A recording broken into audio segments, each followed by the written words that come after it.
మహేష్ బాబు తన కెరీర్లో కొన్ని ఇండస్ట్రీ హిట్లు అభిమానులకు, సినీ ప్రియులకు అందించారు. అయితే చిత్రంగా 3 సినిమాలు మాత్రం ముందుగా రవితేజ దగ్గరకు వెళ్ళాయి. వద్దంటే మహేష్ బాబు చేసి భారీ హిట్లను సొంతం చేసుకున్నారు. ముందుగా పోకిరి చిత్రం పూరి రవితేజతో చేద్దామనుకున్నాడు. అయితే రవితేజ తిరస్కరించడంతో పూరి ఆ కథలో చిన్న చిన్న మార్పులు చేసి మహేష్ బాబు బాడీ లాంగ్వేజ్కి అనుగుణంగా తెరకెక్కించి ఇండస్ట్రీ హిట్ అందించాడు. అలాగే శ్రీను వైట్ల దూకుడు కథను రాసుకున్నారు. రవితేజతో అతనికి మంచి సన్నిహితత్వం ఉంటుంది. కథ కూడా రవితేజకు బాగా నచ్చింది. అయితే వేరే సినిమాలతో బిజీగా ఉండడం వల్ల దీన్ని చేయడం కుదరలేదు.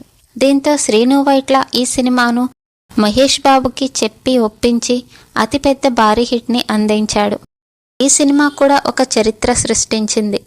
కొరటాల శివ శ్రీమంతుడు కథను ముందుగా రవితేజకే వినిపించారు. భద్ర సినిమాకు రచయితగా పనిచేసే సమయంలోనే లైన్ వినిపించగా చేద్దామన్నారు. అయితే మిర్చి సినిమాతో దర్శకుడిగా మారిన కొరటాల తర్వాత శ్రీమంతుడు సినిమాను మహేష్ బాబుతో తెరకెక్కించారు. ఈ సినిమా నాన్ బాహుబలి రికార్డులను సృష్టించింది. ఇలా 3 ఇండస్ట్రీ హిట్లను రవితేజ మహేష్ బాబుకి అందించాడు. సూపర్ స్టార్ అమ్మాయిల కలల రాకుమారుడు మహేష్ బాబు ప్రస్తుతం దర్శకధీరుడు రాజమౌళి దర్శకత్వంలో పాన్ వరల్డ్ మూవీ చేస్తున్నారు. దాదాపు 1500 కోట్ల బడ్జెట్తో దుర్గా ఆర్ట్స్ పతాకంపై డాక్టర్ కెఎల్ నారాయణ దీన్ని నిర్మిస్తున్నారు. వచ్చే ఏడాది వరకు లేదంటే తర్వాత ఏడాది ప్రారంభంలోనే మొదటి భాగాన్ని విడుదల చేసే అవకాశం ఉంది. ప్రియాంక చోప్రా, పృథ్వీరాజ్, సుకుమారన్ తదితరులు కీలక పాత్రలు పోషిస్తున్నారు. ఎంఎం కీరవాణి స్వరాలు అందిస్తున్నారు.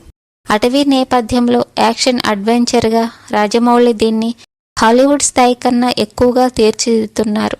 ఈ సినిమాపై హాలీవుడ్లోనే భారీ అంచనాలు ఉన్నాయి. ఈ వీడియో మీకు నచ్చినట్లయితే ప్లీజ్ లైక్ చేయండి, షేర్ చేయండి, సబ్స్క్రైబ్ చేయండి. Thank you for watching.